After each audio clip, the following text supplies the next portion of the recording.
सिद्धेभ्यः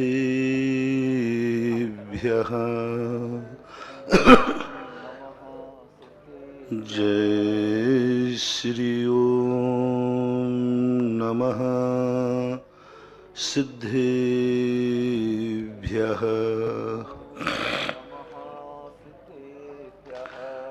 सर्वमंगल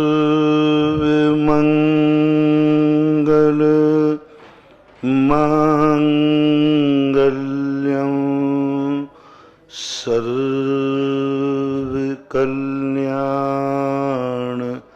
कारकं प्रधानं सर्वधर्माणां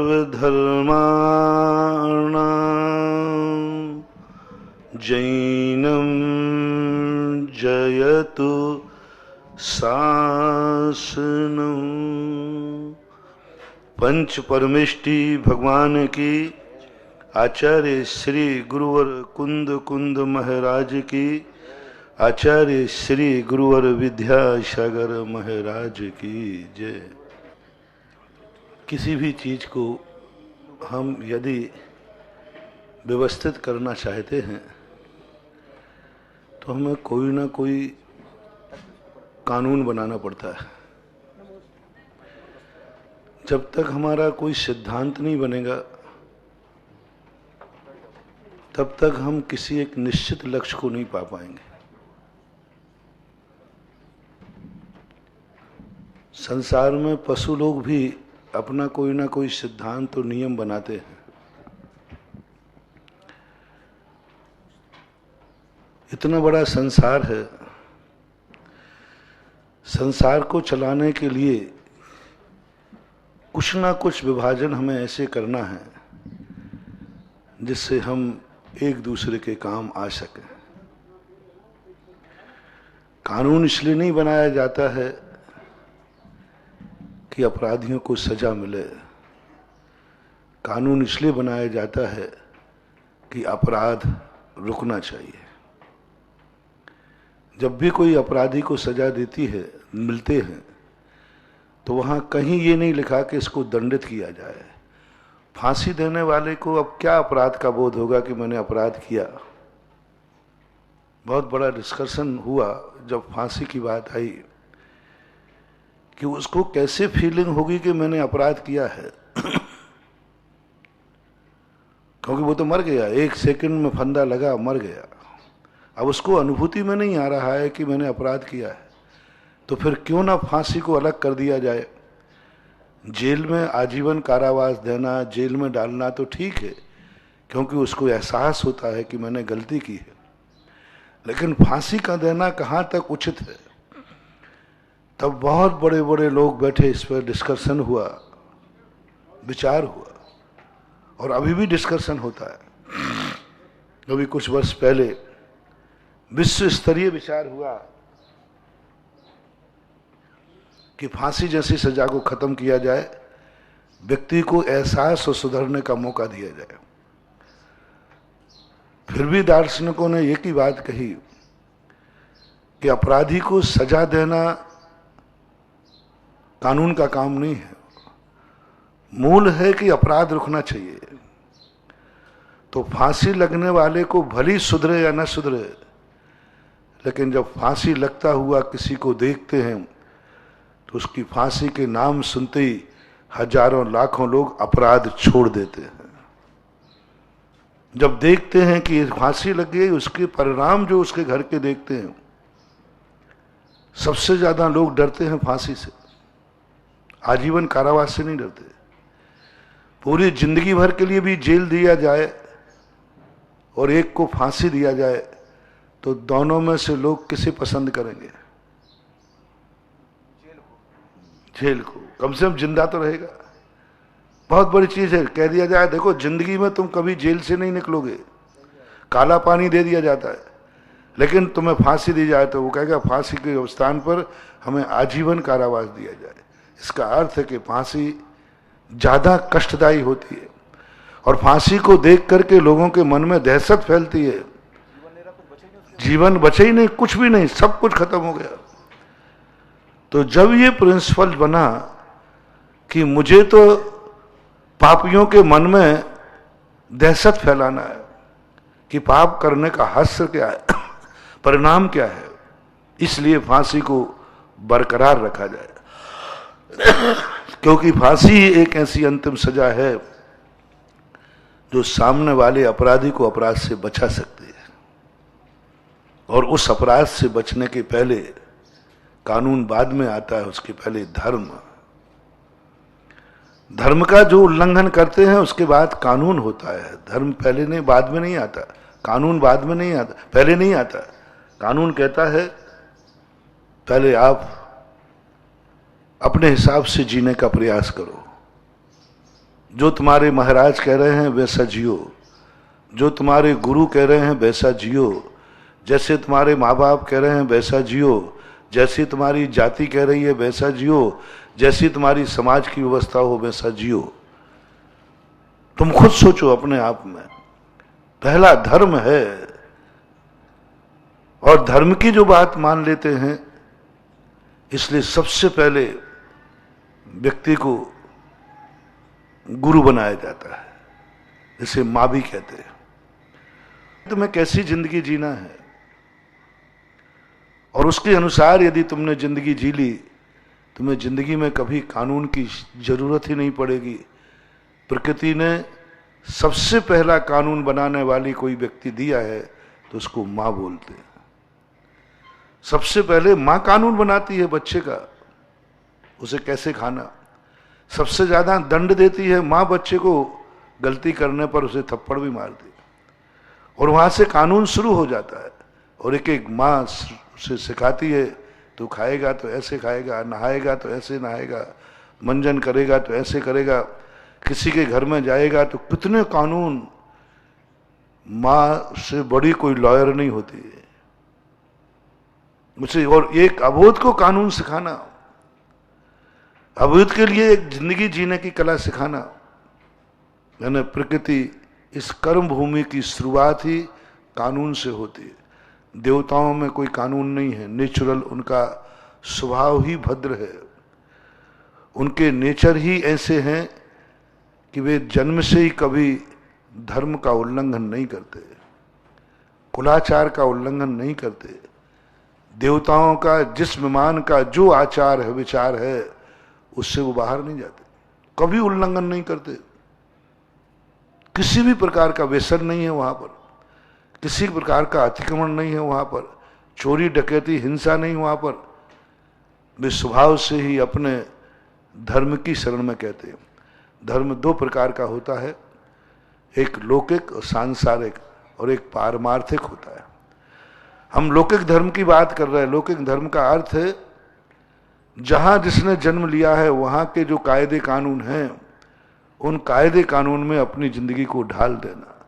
तो सारे देवता कायदे कानून में चलते हैं, एक देवता भी, कोई पुलिस नहीं है, कोई व्यवस्था नहीं है, नेचर है वहां। जिस व्यक्ति को जो कार्य करने का अधिकार है वही करेगा, दूसरा उसकी होड़ भी नहीं करेगा, कंपटीशन भी नहीं करेगा, कभी वहां उल्लंघन भी नहीं होगा। मान लीजिए अभिषेक करने का नियोग किसी एक का है तो अभिषेक वही करेगा, शेष लोग कभी भी उसमें चोरी चपाटी करके अभिषेक करने का भाव नहीं करेंगे। जन्माभिषेक आदि होता है, सब देवता रहते हैं, लेकिन एक करना तो एक ही। भोग भूमि नारकियों में अनुशासन होते ही नहीं है। भोग भूमि जीवों में स्वयं स्वभाव होते, भद्र होते हैं। अभी कल शास्त्र में आया मूलाचार के अंदर कि देवताओं में भोग भूमि में सदा शुभ लेस्याएं होती हैं, अशुभ लेस्याएं तो मात्र अपर्याप्त दिशा में कुचित कदाचित पाई जाती है।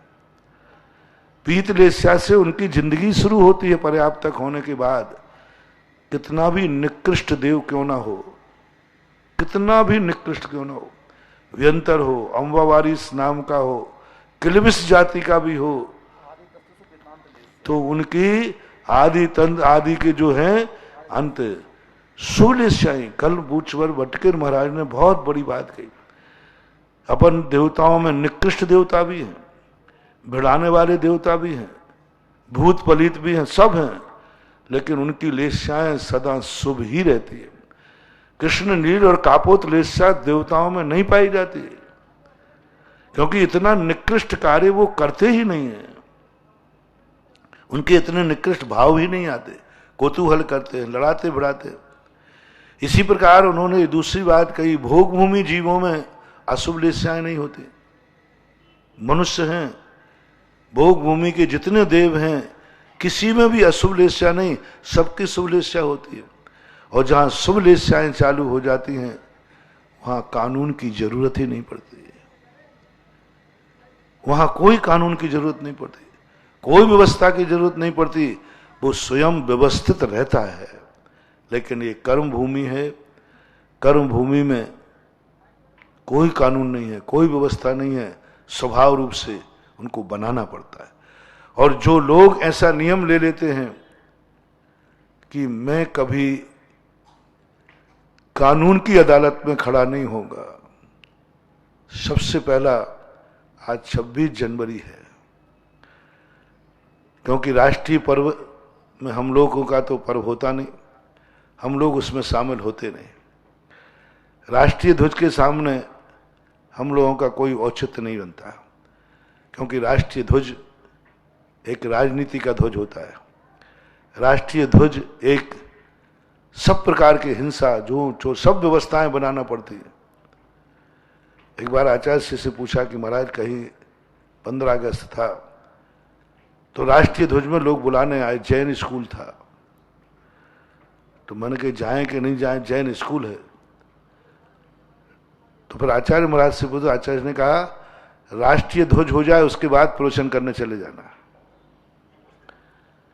क्योंकि राष्ट्रीय ध्वज हो और तुम उसका सम्मान नहीं करोगे तो राष्ट्रीय ध्वज का अपमान माना जाएगा, और यदि तुम सम्मान करते हो तो तुम महाव्रती मुनि हो, राष्ट्र की सारी परंपराओं से तुम बहुत ऊपर उठ चुके हो। इसलिए जिस समय ध्वज होगा उस समय टाल करके प्रवचन को जाना, प्रवचन ही करना हो तो। मैंने इस पर बहुत विस्तार से सोचा कि आखिर गुरु महाराज ने इस पर कितना विचार किया होगा, कितना सोचा होगा। यानी उन्होंने कहा कि जाना है तो प्रवचन करो, लेकिन उस समय नहीं, यानी सामने रखे राष्ट्रीय ध्वज का अपमान भी नहीं करना, और तुम इतनी महान शक्ति हो कि उस सम्मान को भी तुम स्वीकार नहीं कर सकते। और यही स्थिति आज के दिन मैं धार्मिक मंच से कहना चाहता हूं कि हर व्यक्ति एक ही नियम ले ले, मैं अपनी जिंदगी ऐसी जीऊंगा जिस पर मेरी जिंदगी में कभी कानून की जरूरत नहीं पड़ेगी, मैं कानून की अदालत में कभी खड़ा नहीं होऊंगा। और ऐसे बहुत सारे लोग हैं जिस कानून की अदालत पे कोई जाने नहीं पड़ता, कानून पर लागू होते ही नहीं है, क्योंकि वे कानून से बहुत ऊपर आचरण करते हैं, कानून से बहुत आगे आचरण करते हैं। जिस व्यक्ति ने शुरुआत करो, आज 26 जनवरी को हर व्यक्ति एक बात शुरुआत करे, मैं अपनी जिंदगी में नियम लेता हूं, मेरी जिंदगी में मां का कानून चलेगा, बस मां का कानून चलेगा।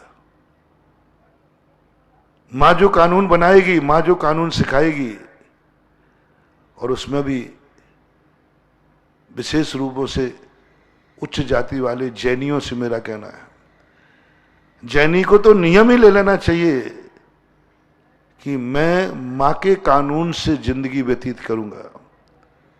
और बचपन से ही जिस व्यक्ति ने मां के कानून को अपनी जिंदगी मान लिया, उसे कभी भी जिंदगी में कानून की अदालत में खड़े नहीं होना पड़ेगा, क्योंकि मैं मां के अनुसार ही अपनी जिंदगी व्यतीत करूंगा, कोई गलत आएगा ही नहीं, कोई मां नहीं सिखाए, कोई गलत कार्य सिखाएगी।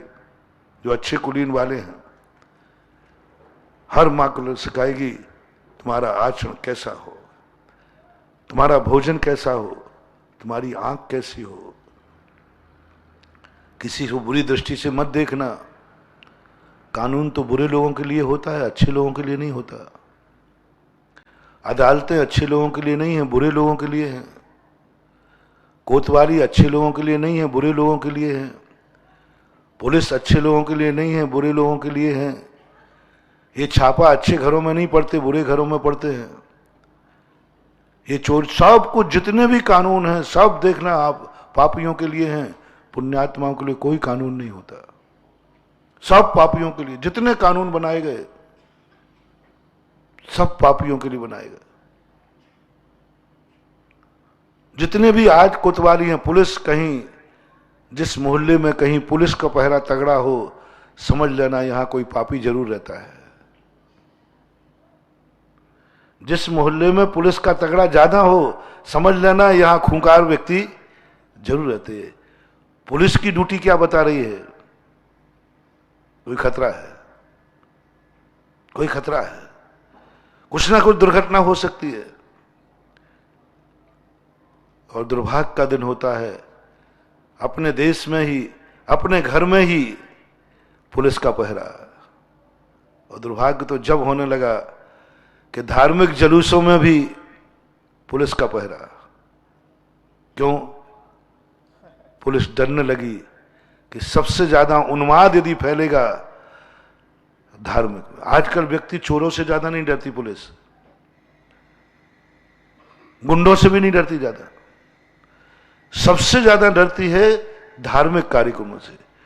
क्योंकि धार्मिक कार्यक्रमों का उन्माद ऐसा फैलता है कि फिर वो संभलते नहीं संभलता। कोई भी धार्मिक जुलूस निकलता है, पुलिस तुरंत सावधान रहती है, कुछ हो सकता है। क्योंकि आज धार्मिक लोग उन्मादी हो गए, धार्मिक लोग के अंदर जिहाद हो गया, धर्म के नाम पर जिहाद हो गया, धर्म के नाम पर उन्माद हो गया। धर्म एक समता का परिणाम न बन के एक नशा हो गया। धर्म की आवाज उठा दो, मारकाट हो जाएगी। धर्म की ये कोई आवाज उठा देवे, धर्म के विरुद्ध में आवाज उठा देवे, तुरंत मारकाट चालू हो जाएगी। बल्कि ये था हमारे शास्त्रों में तो धर्म और धर्मात्मा के ऊपर कितने उपसर्ग कर दे किसी को कोई फर्क नहीं पड़ता था। क्योंकि धर्मात्मा है वो कभी प्रतिकार नहीं करेगा। भगवानों पर, साधु संतों पर इतना उपसर्ग हुए,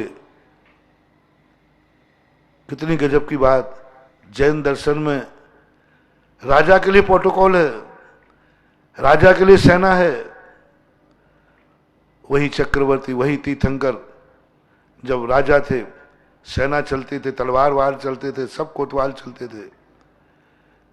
जैसे ही महाराज बने, ये एक अंगरक्षक नहीं है, एक अंगरक्षक नहीं है। और ना कभी देवताओं ने व्यवस्था की कि चलो महाराज हैं। वो जानते थे चौथा काल था, जहां साधु होता है वहां दोनों पक्षों से उन्माद नहीं होगा। यदि उपसर्ग आएगा तो एक पक्ष से आएगा, कमठ की तरफ से आएगा, पारसनाथ की तरफ से नहीं, पारसनाथ के भक्तों की तरफ से नहीं। क्योंकि धर्मात्मा सहिष्णु होता है। धर्मात्मा मिट सकता है, मिटा नहीं सकता। धर्मात्मा मर सकता है, मार नहीं सकता। धर्मात्मा लूट सकता है, लूट नहीं सकता। धर्मात्मा दुखी हो सकता है, दुख दे नहीं सकता। यह है धर्मात्मा की परिभाषा। कितना बड़ा धर्मात्मा का कानून। वो कहता मर जाऊंगा लेकिन मारने का भाव नहीं करूंगा। दिगंबर जैन मुनि की यह परिभाषा थी। कितने मुनि मर गए लेकिन उन्होंने कभी मन में भी भाव नहीं किया मारने का, किसी के नाश करने का। 500 मुनियों में घानी में पेल दिया, कुछ भी भाव भी नहीं आया। 700 मुनियों पर उपसर्ग हुआ, किंचित मात भाव लिया। अग्नि में जल गए पांडव और कौरव, पांडव और गजकुमार वगैरह, उन्होंने दुश्मन को किंचित मात्र भाव नहीं किया। 8 दिन तक निरंतर उपसर्ग हुआ, कमठ ने किया, 10 भाव से करते आए। पारसनाथ की तरफ से कभी उन्माद नहीं हुआ। गजब तो जब हुआ जब अपने गुरु और भगवान को पिटते देख करके भक्त को भी क्रोध नहीं आया, भक्त को भी उन्माद नहीं हुआ। धरणेन्द्र पद्मावती ने आकर के फाइटिंग नहीं की, अपने भगवान को बचाया, फाइटिंग नहीं की। अब ये दृष्टियां जब दुनिया में मालूम है तो कहते हैं साधु है, एक पक्षी झगड़ा होगा। खतरा तो वहां है जब दोनों पक्ष खतरनाक हो, एक पक्ष कमजोर हो और एक बलजोर हो तो भी कानून को कोई चिंता नहीं है। जैनियों के कार्यक्रम की कभी पुलिस चिंता नहीं करती, कभी नहीं करती, क्योंकि वो जानते हैं एक पक्ष कमजोर है, भागेंगे जैनी सब, लड़ेंगे नहीं। कोई दो चार पत्थर फेंक देगा, गालियां भी दे देगा तो बोले जैनी कुछ नहीं, सब भाग जाएंगे, दोनों तरफ से नहीं। लेकिन जहां दोनों तरफ से झगड़ा हो कि यदि किसी ने थोड़ा धूल फेंक दी तो तलवारें चल जाएंगी, दोनों तरफ कोई किसी से कम नहीं है। अब पुलिस कहती है यहां गड़बड़ है। जैनियों के जुलूस में कभी पुलिस वाले चिंता नहीं करते, वो कहते हुए एक पक्षी झगड़ा होगा, कोई उनको मारेगा पीटेगा तो ये द्वारा मारने पीटने वाले नहीं है। यही साधुओं की समाज में है, ये नेचर था कि साधु मर जाएगा, मारेगा नहीं, इसलिए इसको कोई कानून की जरूरत नहीं है, कोई पुलिस की जरूरत नहीं, कोई प्रोटोकॉल नहीं। चक्रवर्ती के साथ कोई प्रोटोकॉल नहीं, एक दिन पहले प्रोटोकॉल चल रहा, सेना चल रही है, और जैसे दीक्षा ली बिल्कुल अकेले, एकदम कोई भी एक चिड़िया भी नहीं दूर दूर तक के भाई कोई तो रक्षा करे। बोले अब कोई जरूरत नहीं है, क्योंकि एक पक्षीय झगड़ा होगा, एक पक्ष संकल्प कर रहा है मैं मर जाऊंगा, किसी को मारूंगा नहीं। ये संकल्प जब कोई कर लेता है, पुलिस कहती है अब कोई चिंता की जरूरत नहीं, राष्ट्र को कोई हानि नहीं, एक ही व्यक्ति मरेगा। वो भी नहीं आते, हाँ हजार देव ग्रस्त अवस्था में रक्षा कर रहे थे, और मुनि बनते समय एक भी चौकीदार नहीं, एक देवता भी नहीं, तीर्थंकर शरी के हजारों देवता रक्षा करते। दीक्षा लेने के बाद अकेले एकदम कोई नहीं, क्योंकि संकल्प है। तो ऐसी स्थिति जब बन जाती है, हर व्यक्ति को पहले अपने धर्म को समझो, तुम कौन हो, तुम्हारा धर्म क्या है। मां से पूछो मैं कौन हूं, मेरा कुल कौन है, मेरी जाति कौन है, मेरा आचार क्या है। बस कुछ नहीं करना, तुम कुछ नहीं करना। जिंदगी में कभी कानून की अदालत में नहीं जाओगे, तुम कानून तुम्हारे दरवाजे नहीं आएगा, पुलिस कभी तुम्हारे पास नहीं आएगी, तुम्हें कभी थाने नहीं जाना पड़ेगा। मां तुम्हारे होश आते ही सबसे पहले पूछो मां हमारा कुल कौन सा है, हमारी जाति कौन सी है, और हमारा आचार क्या है और विचार क्या है।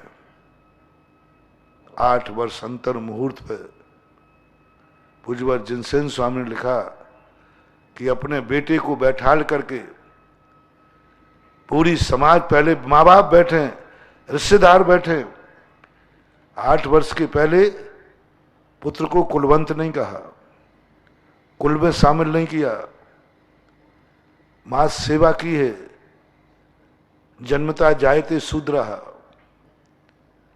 अभी कुल में शामिल नहीं हुआ वो, अभी तो आया है मात। 8 वर्ष तक तो हमें उसको सुरक्षा करना है। 8 वर्ष अंतर मुहूर्त के बाद सारे परिवार के लोग, कुटुंबी लोग बैठते हैं, भाई मैंने 8 साल तक तेरी सेवा की,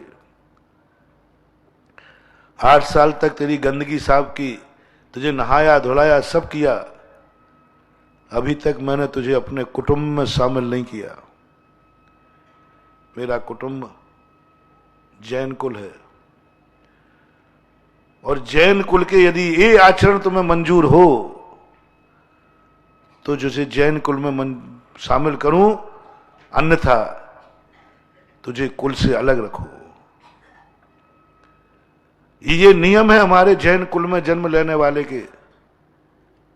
बच्चे से कहलवाते हैं जैन कुल में जन्म लेने वाला अष्ट मूल गुणों को धारण करेगा, मद्य मधु मांस नहीं खाएगा, अभक्ष सेवन नहीं करेगा, रात्रि भोजन नहीं करेगा, गणंतों का सेवन नहीं करेगा, अनीति पूर्वक कोई कार्य नहीं करेगा, चोरी नहीं करेगा, ऐसी चोरी नहीं करेगा डांका डाल के, झूठ ऐसा नहीं बोलेगा जिससे दूसरे की जिंदगी बर्बाद हो जाए, चोरी, कुशील, परिग्रह, सबकी एक बात बना करके बहुत लंबी लिस्ट है। पूज्यवत जिनसेन स्वामी ने ये मंजूर है। 8 वर्ष का बालक यदि मंजूर करता है तो फिर कुटुंब का मुखिया उसको जाके तिलक लगाता है, पगड़ी बांधता है, आज से तू मेरे कुटुंब में शामिल हो गया। और आजकल तो ये विधि खत्म हो गई, क्योंकि बाप ही जैन नहीं तो बेटे को क्या जैन बनाएगा। बहुत बड़ी थी, 8 वर्ष में निर्णय किया जाए। यदि बच्चा नकारता है तो उसको समझाते हैं, और नहीं मानता है तो फिर एक मौका और देते हैं। मान लो अभी वो कहता था, पापा मैं कुछ नहीं समझ पा रहा हूं, आप क्या करें, आप तो जैसा करोगे आप जानो, आप तो बता दो मुझे क्या क्या नहीं करना है, वो मैं कर लूंगा। तो अब बाहर जाने लगा है, पढ़ने जाने लगा है, ये चीजें नहीं खाएगा, अनजानी वस्तु नहीं खाएगा, सब पूरे नियम बता दिए जाते हैं। आज एक सम्यक तो लाभ क्रिया कहलाती थी, कुलाचार क्रिया कहलाती थी। कानून बनता था पहले, सबसे पहला कानून 45वें दिन बनता है। 45वें दिन गुरु के पास जाकर, या समाज का मुखिया उसके घर जाकर के, या मंदिर में, ये जो पदाधिकारी तुम्हारे बनते हैं ना, आजकल ये सब नेतागिरी हो गई, चुनाव हो गए।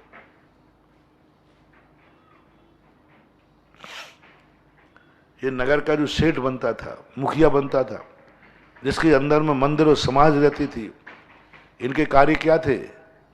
माते बही खाता निकालना, लिखना, हिसाब किताब करना नहीं। बहुत बड़ा सिद्धांत दिया है पूज्यवत जिनसेन स्वामी ने कि समाज का जो मुखिया है, अध्यक्ष कहो या नगर सेठ कहो, किसी के यहां जन्म होगा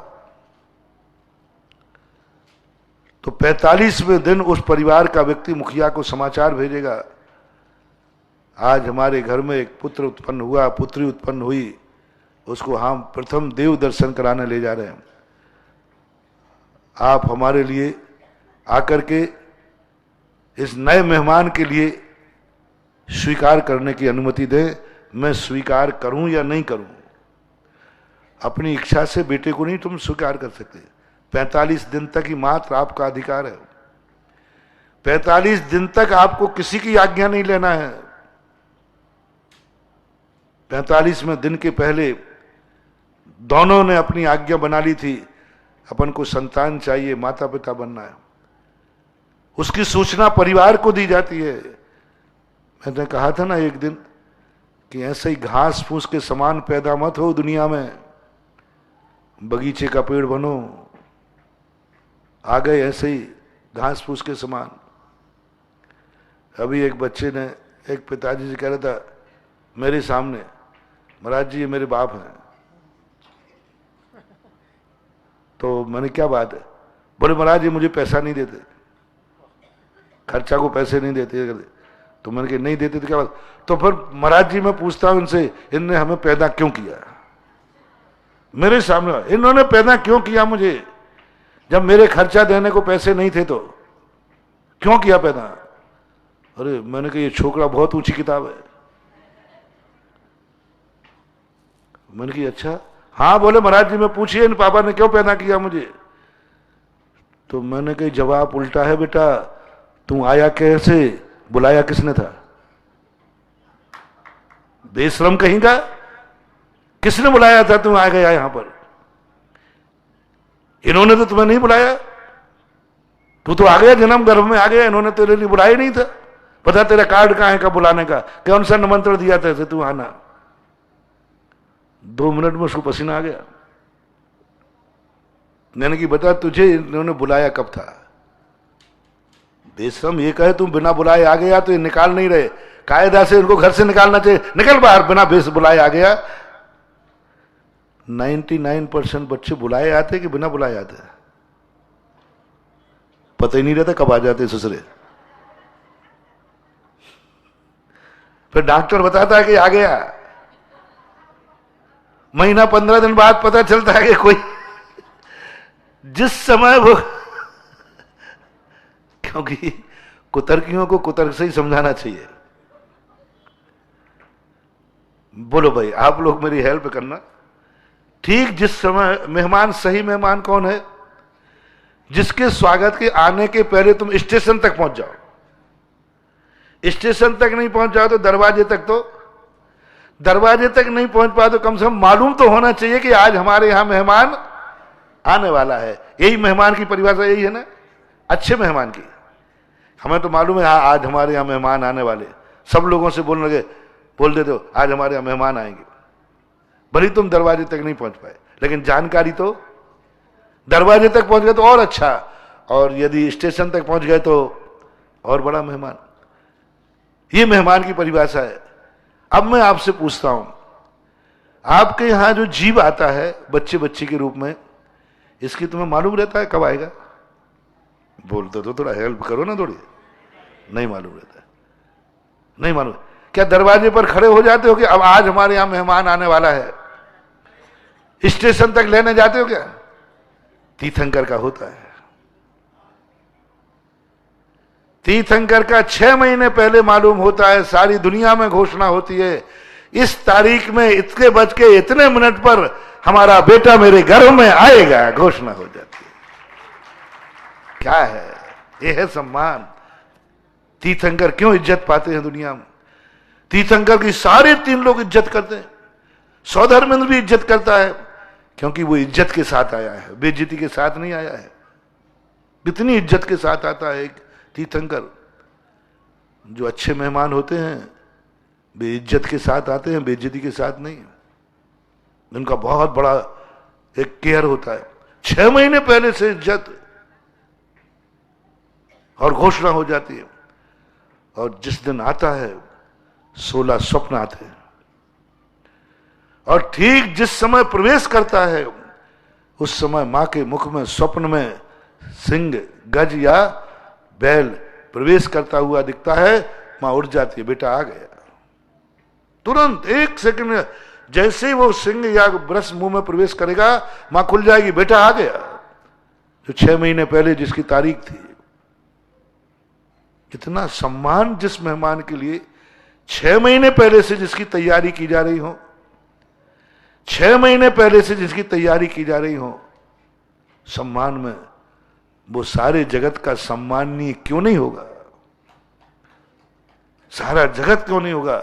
अब संसार के जितने छोकरे हैं इनका सम्मान क्यों नहीं होता? कोई नहीं करता, अपने लोग भी नहीं करते। क्यों? तुम्हारी शुरुआत ही बेशरमपने से हुई है। किसी को पता नहीं चला और तुम घर में चले गए, किसी के मालूम ही नहीं, कोई सूचना ही नहीं। मां को पता नहीं, पिता को पता नहीं, परिवार को पता नहीं, किसी को पता नहीं कब पेट में बच्चा आ गया, बेटा बेटी आ गया। बेशरम आ जाते हैं, बेशरम आ जाते हैं।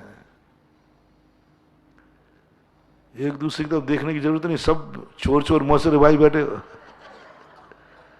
सारा जगत ही बेशरम है। जिनसेन स्वामी ने कहा, नहीं, अपने बेटे को बेशरम मत बनाओ। बहुत बड़ी बात बता रहा हूं, मानो महापुराण में तुम्हारा बेटा तुम्हारे घर में बेशरम बन के ना आवे, उसको बुलाओ। 6 महीने पहले सारे परिवार को सूचना दी जाती है। पूरा कुटुंब एक क्रिया करता है। 6 महीने, अभी बेटा आया नहीं है, 6 महीने पहले दंपति एक विधान करते हैं मंदिर में। भगवान से कहते, भगवान मुझे माँ बाप बनने का भाव हुआ, मुझे कुल दीपक कुल दीपिका चाहिए, जो भी आपके कर्म से मिलेगी, मुझे माता पिता बनने का भाव हुआ है। एक विधान करते हैं, पूरा कुटुंब मिलकर को सहमति देते हैं कि अब हमारे दोनों बेटा बिटिया, बहू और बेटा माता पिता बनने का मन बना रहे। सबको मालूम हो जाता है। और फिर शुभ लग्न में, शुभ मुहूर्त में 6 महीने का वो ब्रह्मचर्य व्रत धारण करते हैं। वहीं पर भगवान के सामने, वासना में नहीं आएगा मेरा बेटा, वासना के दलदल में नहीं जन्म लेगा मेरा बेटा। मेरा बेटा लेगा, 6 महीने का व्रत लेते हैं, दोनों अखंड ब्रह्मचर्य व्रत लेते हैं, मन से, वचन से, काय से, दोनों के लिए। दोनों कहते मैं 6 महीने तक मन, वचन, काय से संयम धारण करेंगे, अभक्ष सेवन नहीं करेंगे। तीर्थंकर का ही गर्भ शोधन नहीं होता, हर सम्माननीय बेटा के लिए गर्भ शोधन होना चाहिए। ये 6 महीने तक आपका पेट शुद्ध भोजन करेगा, गर्भ शोधन बोलते हैं। अभक्ष नहीं खाएगा, गलत नहीं खाएगा, रात में नहीं खाएगा, गर्भ शोधन। फिर मन की शुद्धि करते हैं, कोई गाली नहीं देगा 6 महीने तक घर में। ये दोनों घर में कोई रोएगा नहीं, ये दोनों 6 महीने पहले से क्रोध करना बंद, दोनों का। 6 महीने के अंदर कोई क्लेश नहीं हो जाए, पूरा परिवार कहेगा ये दोनों माता पिता बनने का मन बना चुके हैं, भगवान को श्रीफल चढ़ा चुके हैं, विधान कर चुके हैं। अब कोई ऐसा बात ना हो जाए कि इन दोनों को क्लेश हो जाए, कोई रोना आ जाए। पूरा परिवार उसके साथ ऐसा व्यवहार करता है जैसे तीर्थंकर की माता को कह दिया, सौधर्म ने कहा 56 कुमारियों का, जाओ, माता को क्रोध नहीं आना चाहिए 6 महीने पहले से, माता के भोजन में कोई गलत चीज नहीं चली जाए, माता की आंख में आंसू नहीं आ जाए, मां का मुख से कोई गलत शब्द नहीं निकल जाए। 56 कुमारियां आती हैं 13वें दीप वृषकवर दीप से, और वे सब अपना अपना काम संभाल लेती है। मां के लिए थोड़ी सी भी विपरीत अनुभूति नहीं हुई। ऐसे ही आप लोगों को, जिनसे स्वामी ने कहा आप लोग पूरे परिवार को, इसको क्लेश नहीं हो जाए, कोई अभाव नहीं हो जाए, कोई कमी नहीं आ जाए, बीमार नहीं हो जाए, सब प्रकार के उसको।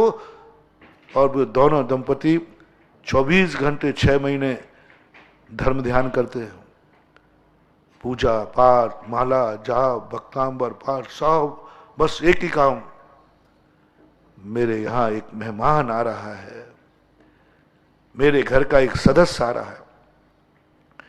और शुभ मुहूर्त में, मुहूर्त शुभता है, शुभ लग्न में वह मात, दोनों दंपति नियोग करते हैं, वासना नहीं, नियोग करते हैं पुत्र उत्पत्ति का।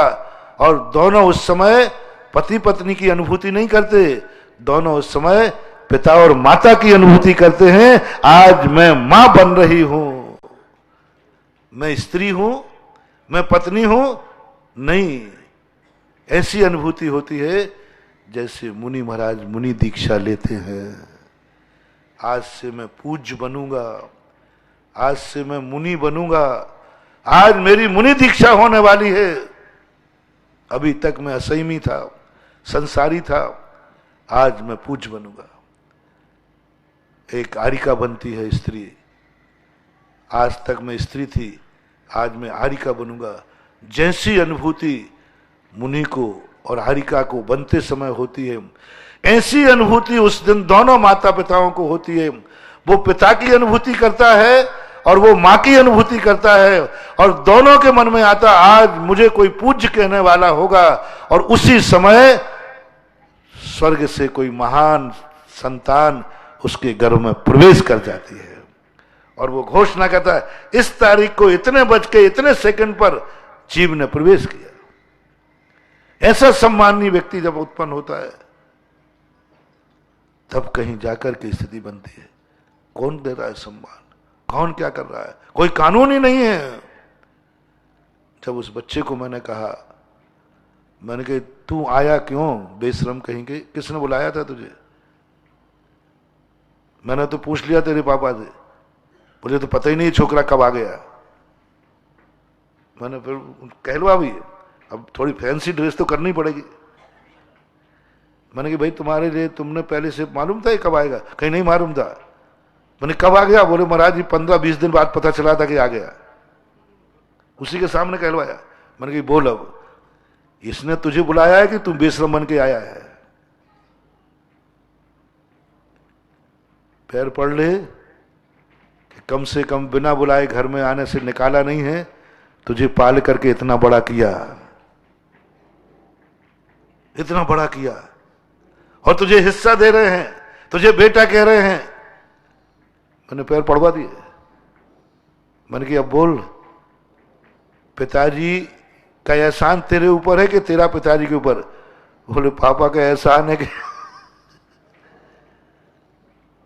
तुम हमेशा ये ध्यान रखना, सोचना कितना बड़ा एहसान है उनका। कोई बात नहीं, आ गया तो आ गया। कानून नहीं है, हर चीज का कानून होना चाहिए। ऐसे ही नहीं किसी घर को, किसी घर में, तुम्हारे घर बहुत पवित्र घर है, तुम्हारे घर ये तीर्थंकरों के घर हैं, जैनियों का घर, भगवानों का घर है, इसमें हर ऐरा खैरा व्यक्ति को प्रवेश नहीं होना चाहिए। ऐरा खैरा संतान नहीं आना चाहिए। पवित्र घर है ये। जिस वंश में तीर्थंकर पैदा हुए हैं, जिस घर में राम हनुमान जैसी शक्तियां पैदा हुई हैं, उन घरों के तुम्हारे वो घर है। उठाओ भी, इसमें आप सब जितने जैनी हैं सब इक्ष्वाकु वंशज हैं, सब इक्ष्वाकु वंशज। जिस घर में तीर्थंकर हुए, कितने तीर्थंकर हुए, उस घर में कोई ऐसा कैसा पापी आ जाए? नहीं, कानून बनाओ, जिस कानून को मैं बता रहा हूं। और जन्म लेने के बाद, पहले जन्म देने के पहले तो परिवार की अनुमति ली थी, दोनों ने सहमति बताई थी और पूरी परिवार ने सहमति दी। हाँ, आप माता पिता बनने के लिए हम सबकी सहमति है। एक सदस्य को घर में लाने के लिए पूरे परिवार की सहमति लो, पूरे परिवार की सम्मति दो। इच्छा के विरुद्ध, परिवार के विरुद्ध घर में कोई संतान नहीं आना चाहिए, परिवार की इच्छा के विरुद्ध नहीं आना चाहिए। सबकी मीटिंग करो। और जन्म लेने के बाद 45वें दिन आपको अपने बच्चे पर कोई अधिकार नहीं है, समाज की अनुमति लेना पड़ेगी। तुम किसी समाज के व्यक्ति हो, समाज की सहमति लेना पड़ेगी कि मैंने इस बच्चे को 45वें दिन तक पाला है, क्या मैं इसको पाल सकती हूं? अभी तक तो सूतक था, इसलिए मैं आप लोगों से बात नहीं कर पा रही थी। यदि समाज की सहमति हो, नगर सेठ की सहमति हो, तो मैं इसका पालन करूं। गुरु महाराज की सहमति हो तो पालन करूं, जिनवाणी मां की सहमति हो तो मैं पालन करूं। सामने रख दिया बच्चा, कुछ नहीं है। सहमति किससे ली आपने? आपके परिवार में बच्चा आया, किसकी सहमति से आपने इसका पालन किया? गुरु की सहमति चाहिए। और 45वें दिन जब वो मंदिर मां ले जाती है, गुरु होते हैं, भगवान होते हैं, तो भगवान के सामने एक कपड़ा बिछाया जाता है, जो पंच बिछाते हैं, जो नगर सेठ बिछाते हैं, अथवा कोई माली बिछा देता है, जो मंदिर का मुखिया होता है। एक कपड़ा बिछा देंगे एक, बस उस कपड़े पे बेटे को लेटाना है, बस छोड़ दो उस बच्चे को, अब तुम्हारा कुछ भी नहीं है। हे प्रभु, मैंने अपने कुटुंब की सहमति से इस जीव को मैंने शरण दी है, आगे यदि आपकी आज्ञा हो तो मैं इसका पालन करूं। ये अबोध है, ये कुछ भी नहीं कर सकता। तब पंच लोग कहेंगे, हमारे नगर में गुरु महाराज हैं, उनसे सहमति लेते हैं। गुरु नहीं है तो फिर मुखिया सहमति देगा, उसको फिर मुखिया उठा लेगा और गुरु महाराज के पास, गुरु महाराज हमारी समाज में इन दोनों ने एक संतान को जन्म दिया है, यदि आपकी आज्ञा हो तो इसका पालन किया जाए। तो गुरु कहते हैं, मैं पालन की जब ही आज्ञा दूंगा। आप जैन कुलीन हैं तो माता पिता को 8 वर्ष तक जो नियम मैं दूं वो इसके पलवाना पड़ेंगे। ये 8 महीने तक माता को नियम लेना है कि हम बच्चे के ये नियम पलवाएंगे तो मैं आशीर्वाद दूंगा, नहीं तो नहीं दूंगा। तो पंच और सब कहेंगे, गुरुदेव आप जो भी नियम मुझे देंगे हम बच्चे के लिए पालन करेंगे। तब महाराज कहते हैं, 8 वर्ष तक इसको तुम मद्य मधु मांस से दूर रखोगे, कोई अभक्ष चीज नहीं खिलाओगे, रात में दूध और दवाई के अलावा कुछ भी नहीं दोगे,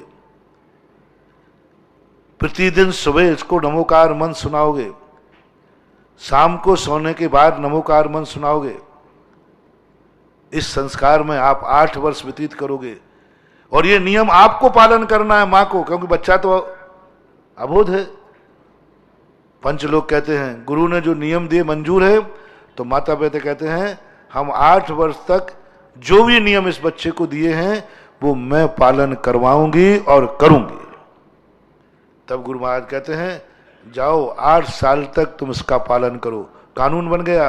अभी उस कानून की शरण में नहीं ले जा रहा हूं तुम्हें, जो मैंने कहा ना, कानून बनने के पहले जो धर्म की शरण में आ जाता है उसे फिर किसी कानून की जरूरत होती ही नहीं। 8 वर्ष बाद फिर पुनः सब समाज इकट्ठी होगी, फिर मुखिया आएगा और गुरु महाराज हैं तो गुरु महाराज के सामने कि गुरु महाराज ने हमें ये व्रत दिए थे, अब ये बच्चा 8 वर्ष का हो गया।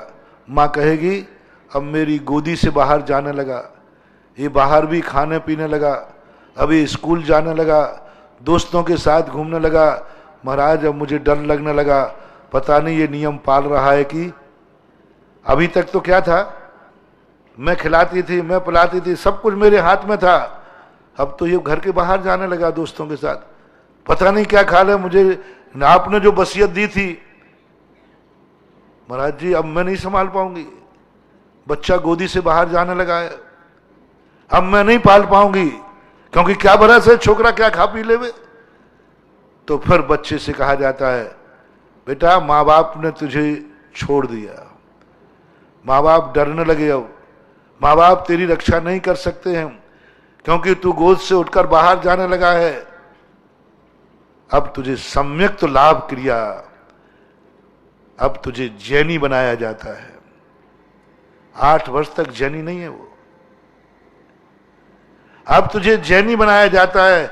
जो नियम मैंने मां को दिए थे तेरी, वो नियम मां के पास से तू यदि धारण करता है तो आज से तुझे जैन समाज में प्रवेश दिया जाता है।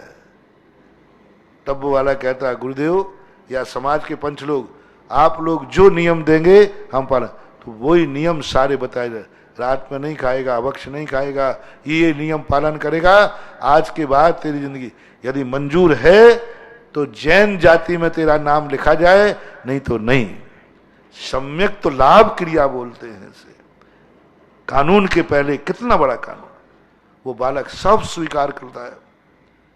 तो उसे कह दिया जाता है समाज में एक जैनी की संख्या बढ़ गई है।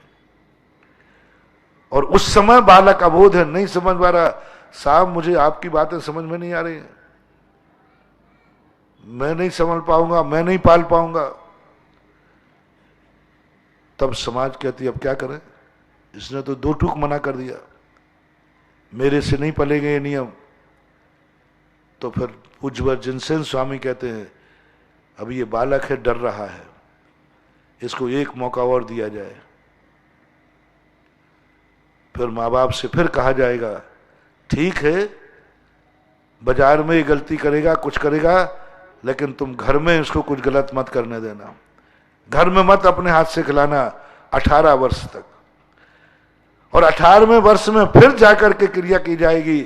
अब पूछा जाएगा भाई अंतिम बार है, धारण करता है कि नहीं। यदि वो नियम ले लेता तो ठीक, अन्यथा जैन समाज उसे कहती है इसको जैन समाज में शामिल नहीं किया जाता, क्योंकि 18वें वर्ष में भी इसने नियम लागू नहीं किए। तब ये जैन समाज आज तक पावन है। इतनी कठिन परीक्षा से गुजरते हैं बच्चे, तब वे बच्चे मुनि बनते हैं, वे बच्चे तीर्थंकर बनते हैं, वे बच्चे महान बनते हैं। वो तो ऐसे संस्कार से बना हुआ बच्चा, आप ऐसे बच्चे से भविष्य में क्या उम्मीद करते हो बोलो। जैसी जो विधि मैंने बताई, ऐसे संस्कारों में बना हुआ बच्चा क्या कभी कुल को कलंक लगाएगा, जाति को, धर्म को, दुर्गति? और सवाल ही नहीं उठता। कभी जिंदगी में उसके सामने पुलिस नहीं आएगी, कभी वो अदालत में खड़ा नहीं होगा, कभी कोई कानून के सहारे नहीं जाएगा, सारे लोग कानून उसके चरणों में लौटेगा, देवता मानेगा। कोई कानून की जरूरत, मैंने पहले ही कहा, अच्छे आदमी के लिए कोई कानून, क्योंकि वो तो पहले ही कानून पाल के रखा है, वो कोई खोटा काम कर ही नहीं रहा है। उद्दंडों के लिए, पापियों के लिए, स्वच्छंद लोगों के लिए कानून बनते हैं, उनको काबू लाने के लिए। भोग भूमि में कोई कानून नहीं था, कोई कानून नहीं था। जैसे ही कर्म भूमि राज चालू हुई, गाय और शेर एक साथ बैठ के रहते थे, पानी पीते थे, लेकिन वो खुंकारने लगा, पापी होने लगा। ऋषभदेव ने तलवार का उपदेश दे दिया, कानून का, क्योंकि अब लोग पापी होने लगे, लोग हिंसक होने लगे, लोग लुटेरे होने लगे, तो कहा कानून बनाओ। जो मैंने प्रारंभ में कहा था, कहीं यदि पुलिस का पहरा है तो निश्चित समझना यहां कोई पापी जीव, गुंडा जीव जरूर रहता है। जहां जहां पुलिस है, जहां जहां पुलिस है, जिस मोहल्ले में पुलिस का पहरा है, जरूर यहां कोई गंदा व्यक्ति रहता है। क्योंकि अच्छे व्यक्ति जहां रहते हैं वहां पुलिस की जरूरत ही नहीं होती, क्योंकि वहां तो भगवान ही पुलिस है, गुरु ही पुलिस है, और उनके माँ बाप ही सब कुछ है। घर के माँ बाप का ही, मम्मी पापा ही उनके थानेदार हैं, मम्मी पापा ही उनके थानेदार हैं। बंधु, अपराध करना तो बस इतना ही सा करना जो माँ बाप की अदालत में निपट जाए, बस अपराध तो हो जाएगा। महाराज जी, अपराध तो हो जाता है, पर इतने अपराध करना जो माँ बाप की अदालत में निकल जाए, और माँ बाप ही फैसला कर दें, और माँ बाप ही सजा सुना दें, एक थप्पड़ मार करके माँ बाप ही सजा सुना दें तुम्हारे लिए कोई कठोर शब्द बोलकर। बस जैनी के लिए अपराध, पहली बात तो जैनी से अपराध होना नहीं चाहिए, क्योंकि वो क्या है, जैनी है। पहली बात, यदि अपराध होता ही है तो आपसे उतना ही अपराध होना चाहिए जो माता पिता की अदालत में निपट जाए। आदि, बस आदिनाथ, इससे ज्यादा मत जाना जैनी के लिए। हाम आदिक तो वे तो उन निम्न लोगों के लिए थे, गुंडों के लिए। जैनियों के लिए, आप सब जैनी लोग जो मेरा प्रवचन सुन रहे हो, आज ये नियम ले ले, आपसे ऐसा अपराध हो जाए जो बस माँ बाप के अदालत में निपट जाए। आप दोनों भाई लड़ भी पड़े तो हो सकता है, दो भाई में लड़ रहे, इतना ही लड़ना भैया, इतना ही लड़ना कि मम्मी पापा फैसला कर सके। ऐसे मत लड़ना कि तुम मम्मी पापा को कोर्ट में खड़ा कर दो। भाई लड़ो तो लड़ो ऐसा कि माँ बाप के पास, दोनों लड़कर के माँ बाप के पास पहुंचे, वो कहेगा मैं अभी मम्मी के पास जाता हूं, बगैर मैं भी मम्मी के पास जाता हूं, दोनों की FIR मम्मी पापा के पास लिखाई जाए, और मम्मी पापा जो फैसला करें सिरोधारी करके आ जाओ, जाओ बेटा दुनिया में तुम सम्मान के साथ जियोगे। संसार के सारे बेटों को मैं आज नियम देना चाहता हूं कि तुम्हारी जिंदगी में जो भी अपराध हो उसकी अदालत, उसका थाना मम्मी पापा हो, बस इससे ज्यादा मेरा केस नहीं जाएगा। महाराज, आजकल हम बड़े बड़े विचित्र प्रकार के नियम निकालने लगे। वो रटे फटाए नियम तो हमने आजकल छोड़ दिए। आजकल हम ये नियम देने लगे बच्चों को, तुम बस एक नियम ले लो घर में, जिंदगी में, हमारी अदालत, हमारे से कोई भी अपराध होगा तो हमारे घर का जो मुखिया है, दादा ले लो दादी ले लो, कोई बात नहीं, उपलक्षण है, उससे बाहर नहीं जाएगा। शिकायत करूंगा तो वहां तक करूंगा बस, और उनका जो फैसला होगा वही सुप्रीम कोर्ट का फैसला है। उस घर को मैं कौन सा घर कह दूं, बोलो जल्दी, आप लोग बता दो। इससे पावन घर दुनिया में होगा जिस घर में हर व्यक्ति का थानेदार, अदालत माता पिता है, दादा दादी, घर का मुखिया है, दोनों की लड़ाई का लड़ोगे तो सही, वो तो होगी, बच्चे लड़ाई पड़ते हैं, लेकिन अदालत क्या होना चाहिए। यदि जैनी के घर की लड़ाई, कुटुंब की लड़ाई, यदि थाने में जाती है, समझ लेना ये काला घर, काला क्रोध और काली कसाय, काली हिंसा है। जैनी की बात अभी मेरा काले क्रोध के ऊपर चल रहा है। 26 जनवरी याद दिला दी, बाकी अपना विषय यही चल रहा था। अपने घर की अदालत का, घर का फैसला, घर के अपनों के प्रति झगड़े, और तुम्हारे थाने पहुंच जाते, कोर्ट केस पहुंच जाते हैं। ये काला घर है, काला क्रोधी रहते हैं यहाँ, ये नियम से नरक है। वो नरक तो पता नहीं है कि नहीं।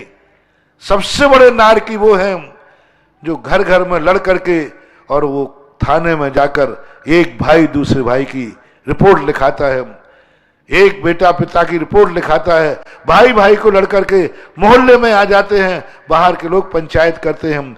ये है काला घर। जैनी का घर हो ही नहीं सकता। जैनी के घर की परिभाषा बता रहा हूं महानुभाव। यदि आपको अपना जैनी का घर बनाना है तो आज जैनी के हर व्यक्ति को एक नियम देना चाहता हूं कि तुमसे जो भी अपराध हो जाए, जो भी लड़ाई झगड़ा हो जाए, उसकी FIR कहां लिखाना?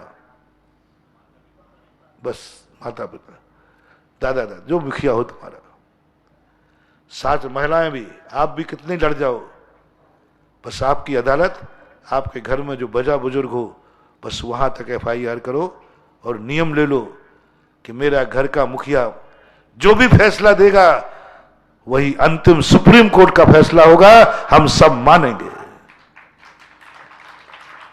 आज 26 जनवरी पर एक गणतंत्र, एक नया गणतंत्र दिवस में स्थापित कर रहा हूं, एक नया कानून बना रहा हूं जैनियों के लिए। दूसरे जातियों के लिए बना ही नहीं है, सबके लिए, समझो,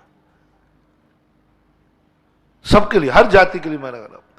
हर भारत में रहने वाले हर आर्य पुत्र के लिए चलो मैं उपदेश देता हूं कि आज मीटिंग हो जाए, आज गणतंत्र दिवस लागू हो जाए, आज वास्तविक गणतंत्र दिवस मनाया जाए कि हमारे एक भक्त ने, परिवार ने बैठकर नियम लिया है, हमारे बीच में जो भी कोई भी राग देश होंगे उसका, हमारा घर का जो मुखिया है वहां हम लिखाएंगे और जो फैसला होगा। महाराज जी घर का मुखिया गलत कर दे तो मूर्ख कहेंगे। अदालत में भी तो कभी कभी गलत हो जाता है, बोलते नहीं हो? अदालत में फैसले गलत नहीं होते क्या? अरे इतने गलत होते हैं कुछ पूछो मत। अदालत तो में भी बंधुओं गलत पक्ष हो जाते हैं, अपराधी को सजा मिल जाती है, न बरी हो जाता है और न अपराधी कई बार फंस जाता है। ये तो उन अदालतों में, और मेरा दावा है जितने गलत कार्य राष्ट्रीय अदालतों में होते हैं, इतना अन्याय कभी मां बाप की अदालत में नहीं होगा। ये मेरा पक्का फैसला है, नहीं होगा। थोड़ा बहुत तो नहीं, सभी सा हो सकता है। इतना अन्याय कि जिसने वहां था ही नहीं उसको फांसी हो गई, वो था ही नहीं वहां, उसको आजीवन कारावास हो गया, वो बेचारा था ही नहीं। इतना अन्याय है, इतना अन्याय शायद मेरी दृष्टि से तो आप चिंता मत करना, तुम नियम करो। यदि मां बाप से गलत निर्णय होगा उनको फिर मैं निपटाऊंगा, पहले तुम तो निपटो बने, उनको उपदेश में बाद में दूंगा। जिस बेटे, जिस परिवार के लोग किसी घर के मुखिया को न्यायाधीश मान चुके हों और यदि वो अन्याय करता है तो उस न्यायाधीश की दुर्गति क्या होगी आप चिंता मत करो। उसकी तो ऐसी दशा होगी कि कोई आंसू पोंछने वाला नहीं मिलेगा। लेकिन तुम घर वालों को नियम लेना है, और ये नियम जिस घर में पड़ गया, FIR, झगड़ा की चुप मना तो नहीं किया ना मैंने, बस इतना किया है जैनी कभी थाने की सीढ़ी न चढ़े, वो भी परिवार के केस के लिए। कोई दुश्मन से झगड़ा हो, बात अलग, उसमें तो अपन क्या कर सकते हैं, दुश्मन जाएगा तो जाएगा, हम परिवार तो कर सकते हैं। हम माँ बाप को आज अब वो तो दे सकते हैं, सारे बेटे मिलकर, बिटियां मिलकर के एक अभी करें, हमारी जिंदगी का जो भी फैसला होगा हम आपको न्यायाधीश मानते हैं और आपका फैसला अंतिम फैसला होगा, मैं उस पर कभी भी छुपुट नहीं करेंगे। ये धर्म का कानून बन जाए। और कोई बड़ा केस हो जाए, परिवार से हटके समाज को भी गणतंत्र बना दूं। समाज में यदि कभी गड़बड़ हो जाए, दो समाज के लोगों में, परिवारों में, पड़ोस में गड़बड़ हो जाए, तो सुनो रे जैनियों, जैनी और जैनी के बीच में झगड़ा हो जाए, जैनी और जैनी के बीच में झगड़ा हो जाए, तो सारी जैन समाज को आज नियम लेना है, हम दो परिवारों में कभी भी झगड़ा होगा तो उसकी अंतिम अदालत होगी हमारे गुरु महाराज, हमारे थानेदार होंगे गुरु। काय के लिए गुरु? महत परमार्थ के लिए तो होते हैं, संसार के लिए। हम दोनों में जो भी झगड़ा होगा दो समाज के बीच में, पहले होता था, पहले होता था। गांव में महाराज आते थे, गांव में कहा सुनी बंद हो जाती थी, दोनों जाके महाराज जी हम दोनों में आपका जो फैसला हो। गुरु महाराज जो उपदेश देते थे सबको मान्य होता था। आज यदि ये सारी समाज एक नियम ले ले, हमारी समाज के बीच में कभी भी कोई फैसला होगा, कोई भी झगड़ा होगा, अंतिम थानेदार कौन? अंतिम एफआईआर कहां? गुरु के पास। फैसला गुरु का, अंतिम सुप्रीम कोर्ट का निर्णय। सोचो कभी ऐसा हो तो क्या हो। यदि ये समाज में हो जाए, कैसी समाज होगी अपनी? बोलो, कल्पना तो करो, थोड़ा थोड़ा मन के लड्डू तो खाई लो। सोचो कभी ऐसी समाज होगी तो क्या होगी। चुनाव होना है, नहीं कोई चुनाव में खड़ा नहीं होगा, अपन सब मिलकर के गुरु महाराज के पास चलते हैं। गुरु महाराज जिसको आशीर्वाद दे देंगे वही हमारा समाज का नेता होगा, अध्यक्ष होगा, वही मंदिर का मुखिया होगा। महाराज नहीं जानते हैं, अपरिचित रहते ना, तो महाराज कहेंगे ठीक है, हम 5 लोगों को बैठ करके आप लोगों से पूछे लेते हैं। गुरु महाराज के मुख से जो निकलेगा, गधा भी निकलेगा, ध्यान रखना, गधे का नाम भी मुंह से निकल गया गुरु के तो वो भी घोड़ा बन करके कार्य करेगा, विश्वास तो करो। हमारी अंतिम अपराध की साथ जिनवानी साक्षी है। जिनवानी ने धर्मात्मा के लिए अंतिम अदालत, अपराध होने पर प्रायश्चित कहां लिया जाता है? अपराध तो होता है कि नहीं, प्रायश्चित कहां? शास्त्र में लिखा। कोई भी अपराध हो जाए, क्रोध का, मान का, माया का, लोभ का, आचार का, विचार का, समाज का अपराध, कभी अदालत में नहीं जाना चाहिए, कभी कोर्ट में नहीं जाना चाहिए। समाज का कोई भी फैसला है, अंतिम निर्णय गुरु के ऊपर छोड़ करके और दोनों पक्षों को मंजूर करना चाहिए। देखो इसका क्या हल निकलता है। क्या हो रहा है इस कलयुग में? महाराज समाज के झगड़े तो छोड़ो, आज मंदिरों के झगड़े भी कोर्ट में चल रहे हैं। कोई एजेंसी नहीं, चुनाव के लिए लड़ रहे हैं। इससे कलयुग क्या आएगा, चर्चा काल आ गया। क्या बोलूं गणतंत्र दिवस, उस गणतंत्र दिवस पे बोलूं कि इनके गणतंत्र दिवस बनाओ। आज में यही कितना बड़ा है। आज मंदिरों के झगड़े कोर्ट में। एक स्थान पर मैं गया, एक मंदिर का झगड़ा था, मात्र इतना सा झगड़ा था कि एक मूर्ति के नीचे एक कहता है एक कमल लगेगा, दूसरा कहता है दूसरा लगेगा, 2 लगेंगे। तो ऊंचा तो करना था मूर्ति को, तो उन्होंने कहा इसको हटा दो और एक बड़ा कमल लगा दो, लेकिन रहेगा एक ही। दूसरा कहता है नहीं साहब, पुराना कमल तो नहीं हटेगा, ऊंचा करना है तो इस पे एक और लगा दो। बिना सिर पर की लड़ाइयां होती है। जितने भी मंदिरों की लड़ाइयां हैं जिनमें ना सिर होता है ना पैर होता है। वो जो बुद्धू बालक होते हैं ना, 2 बेरोजगार बालक थे, 2 बेरोजगार बालक बैठे थे। बोले यार कोई धंधा पानी नहीं लग रहा, क्या करना है? बोले यार मेरा तो मन कर रहा है कि एक भैंस ले ली जाए और दूध लगा के बेचा जाए। तो कहते यार मेरा मन तो भैंस का नहीं, मेरा मन तो एक छोटा सा खेत लेके खेती की जाए। बोले ठीक भाई तू खेत कर, मैं तो खेत वाला कहता है यार ध्यान रखना अपन दोनों दोस्त थे, कहीं अपन दोनों बातों में लग करके तेरी भैंस मेरे खेत में ना आ जाए। भैंस खेत में नहीं आए, यार मैं क्या करूं, आ जाएगी तो आ जाएगी, भैंस तो भैंस ही है। बोले ऐसे कैसे आ जाएगी? बोले आ जाएगी तो आ जाएगी। बोले कैसे आ जाएगी? यदि भैंस खेत में आ गई तो मैं भैंस के पैर तोड़ूंगा, तेरा सिर फोड़ दूंगा।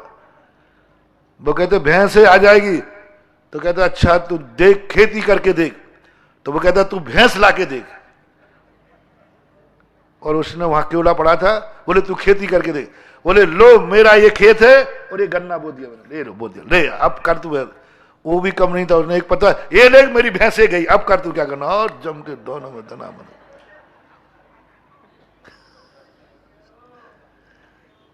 खेती काय की हो गई? क्या है संसार?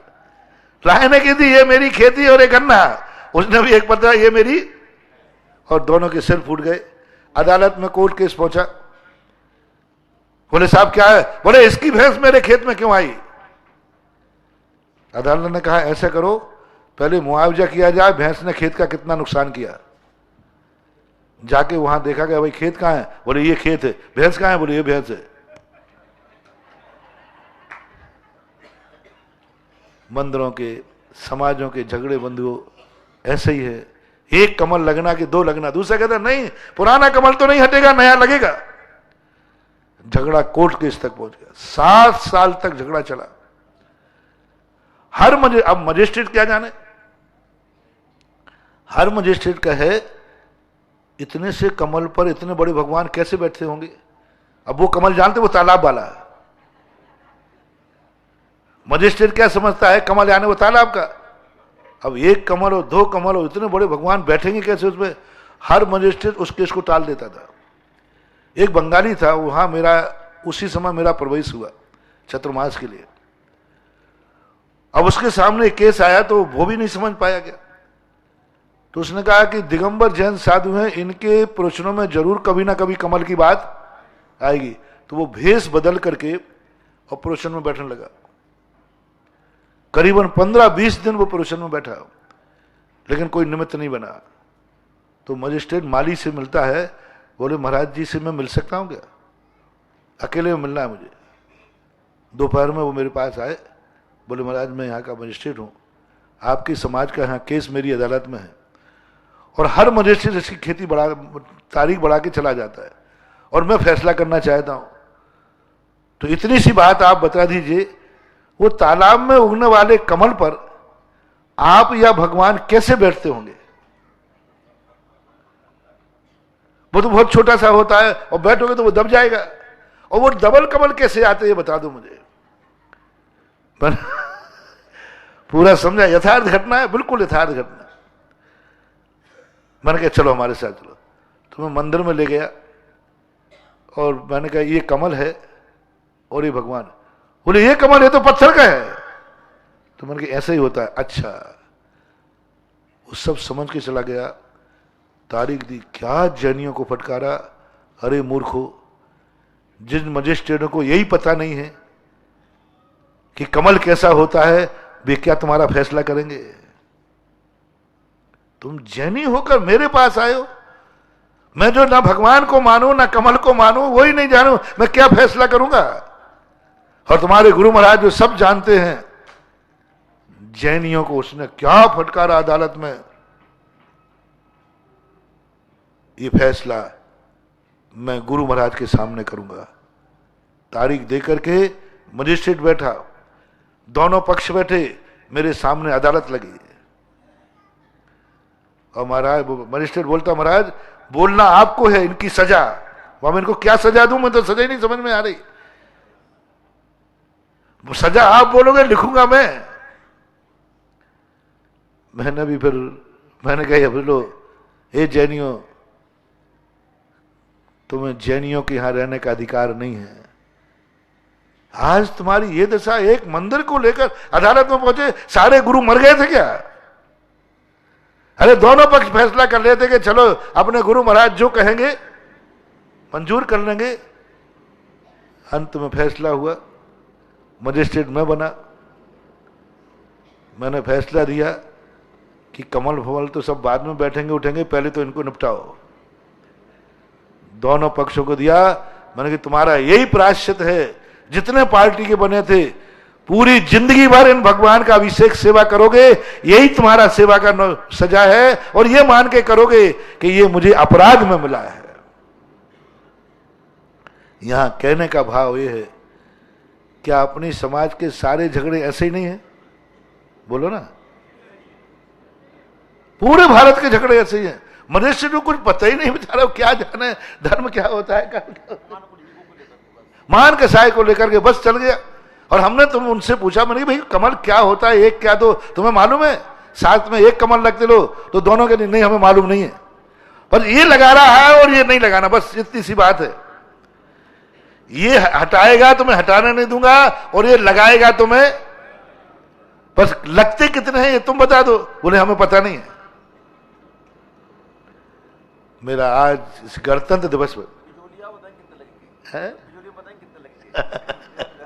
आज गणतंत्र दिवस पर हम सारे देश के लिए, सारी जैन समाज के लिए और सारे भारतवर्ष के लिए कहना, अब तो मैंने कहा एक संदेशा देना चाहता हूं कि हर समाज का जो भी विवाद हो वो अदालतों में ना जाए, मंदिरों का, समाज का निर्णय अपने गुरु के थाने में निपटे और अंतिम निर्णय गुरु का हो, बस खत्म हो जाए। हाँ, गुरु एक चुन लो, तुम्हें जो बहुत सारे गुरु हैं, जो तुम्हें पसंद आए, दोनों जिस पर सहमत हो जाओ कि फलाना गुरु का निर्णय, लेकिन बस अंतिम निर्णय होगा वो जो कुछ कह दे। मैंने 50 फैसले निपटाए हैं राजस्थान में, पूरा पावर लेके निपटाता हूं। पहले हमने वहां लिखवाया, मैंने कहा मजिस्ट्रेट साहब ये तुम्हारी बात तो मानेंगे, मेरी नहीं मानेंगे। बोले महाराज मैं मनवाऊंगा। मैंने कहा पहले ये निकलवा दो कि मैं सजा दूंगा, किसी को भी देश निकाला दे सकता हूं, सारी संपत्ति हड़प करके और उसको अंडरवियर बनियान पर, पूरे तो नहीं उतारूंगा, अंडरवियर बनियान पर नगर से निकालूंगा मैं परिवार के। यदि इनको मजिस्ट्रेट घबरा गया, महाराज जी इतनी सख्त सजा। मैंने कहा सवाल सजा का नहीं, सवाल पहले समर्पण का है। और मैंने कहा मैं कह भी सकता हूं, दोनों को मैंने कहा देख लेना, स्टाम्प पे दस्तखत करवाया मैंने कि गुरु महाराज कहेंगे तो हम सारी संपत्ति मंदिर को दान दे करके और इस गांव को खाली छोड़ करके पूरे परिवार सहित निकल जाएंगे।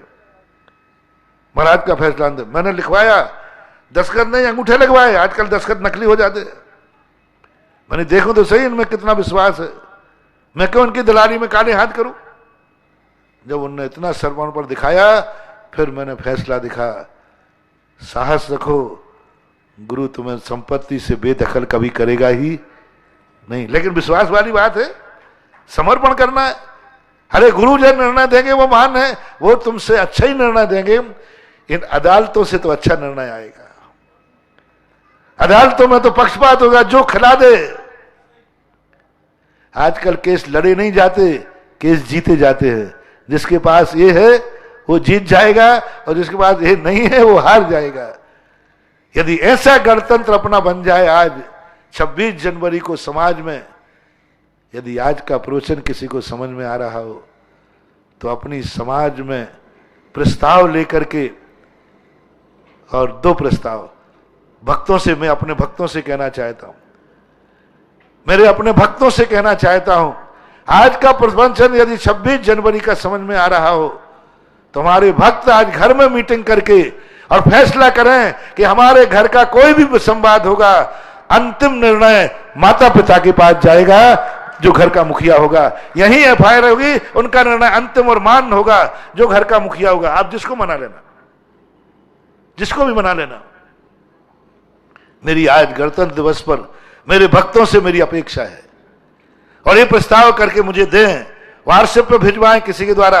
मेरे पास तो मोबाइल है नहीं, किसी बिजोलिया के व्हाट्सएप पे भिजवाएं कि महाराज के, आपके भक्त ने परिवार में मीटिंग करके फैसला किया है, आज के बाद हमारे परिवार के कोई भी झगड़ा, कोई भी विसंवाद थाने में नहीं जाएगा, अंतिम थानेदार होंगे हमारे घर का मुखिया, और फैसला अंतिम और सर्वमान्य होगा। चाहे बोले फांसी की सजा देगा तो भी हम मंजूर कर लेंगे, एक कौड़ी देकर के घर से निकाल देगा तो मंजूर कर लेंगे, लेकिन मेरे हथाना अंतिम माता पिता होंगे।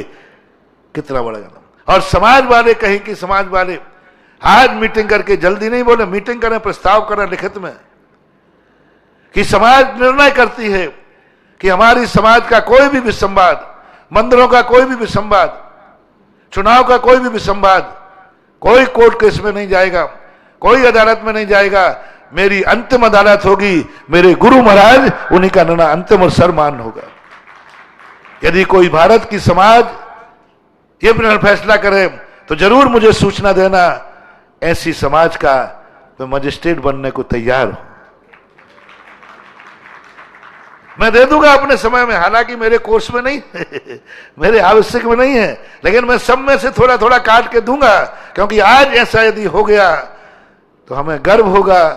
फिर हमारी ऐसी समाज को कभी अदालत के कटघरे में खड़े होना नहीं पड़ेगा, और हमें कभी हमारी अदालत में गुरु का ही, भैया अदालत में चाहे तुम जाओ चाहे दूसरा जाए, वो कहलाएगा तो साधर्मी ना, एक को तो पुलिस के डंडे पड़ेंगे ही पड़ेंगे, एक को तो पड़ेंगे ही, और गुरु मारेगा भी तो क्या मारेगा। कैसा लगेगा बोलो ना।